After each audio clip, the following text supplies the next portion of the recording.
1. In ancient Greece, they believed that the brain was not the center of thought, but rather the heart, which is pretty wild considering how far we've come in understanding human anatomy. They thought that the heart was where emotions, thoughts, and feelings originated, and this idea was widely accepted until the time of Galen. This misconception had a significant impact on their medical practices, with many treatments focusing on the heart rather than the brain. 2. Ancient Greeks were known for their love of theater, but what's really interesting is that only men were allowed to act in plays, and they played both male and female roles.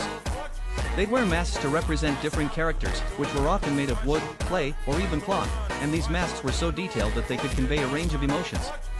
This tradition of using masks in theater has continued to influence the art form to this day. 3. The ancient Greeks were obsessed with the idea of the ideal body, and they had some pretty strange ways of achieving it, like using a process called infibulation to create a more athletic appearance.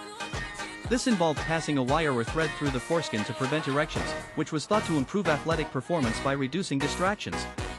It's a pretty bizarre practice by today's standards, but it shows just how far they were willing to go to achieve physical perfection. In ancient Greece, women were not allowed to participate in the Olympic Games, but they did have their own separate games, called the Herae, which were held in honor of the goddess Hera.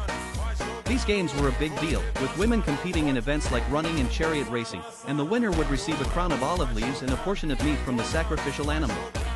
It's fascinating to think about the strong, athletic women who competed in these games. 5. The ancient Greeks had a concept called paedophilia, which referred to the socially accepted relationship between an older man and a younger man, often in a mentorship or educational context. This practice was seen as a way of passing on knowledge, wisdom, and cultural values from one generation to the next, and it was considered a normal part of Greek life. While it may seem strange to us today, it's an important part of understanding the complexities of ancient Greek culture.